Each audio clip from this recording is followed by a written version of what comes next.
সেটা কি করে? ও যখন যায় তখন তুমি আমার কাছে চলে আসো, আর তুমি আমার কাছে থাকলে আমি শান্তি আর খুশি দুটোই পাই। তাহলে তুমি ওকে ছেড়ে দাও না কেন? একটু ধৈর্য রাখো। তুমি তো জানোই আমি ওকে কেন বিয়ে করেছিলাম।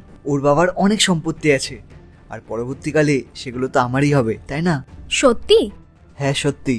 ব্যাস একবার ওই সম্পত্তিগুলো আমি আমার নামে করে নিই, তারপর আমি ওকে ডিভোর্স দিয়ে দিয়ে তোমাকে বিয়ে করে নেবো। ঠিকই বলেছো তুমি। তুমি যদি ওর সব সম্পত্তিগুলো নিয়ে নিতে পারো না, তাহলে আমাদের লাইফটা অনেক এনজয়মেন্টে কাটবে।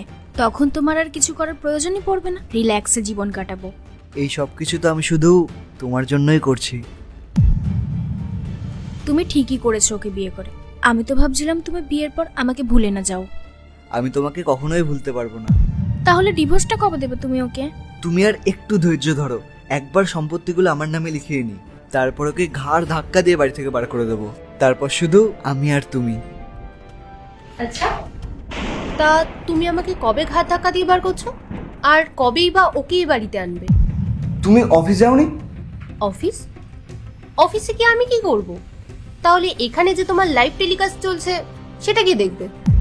আর তুমি যে এত প্ল্যানিং করছো, ওকে ডিভোর্স দিয়ে দেবো, তারপর প্রপার্টি আমার নামে করে নেবো, ওকে রাস্তা থেকে সরিয়ে দেবো, এই সব কিছু তো আমি নিজের কানে শুনে নিয়েছি রোহান। বলো এবার আমি কি করব? পূজা, আমি ইয়ার্কি মারছিলাম।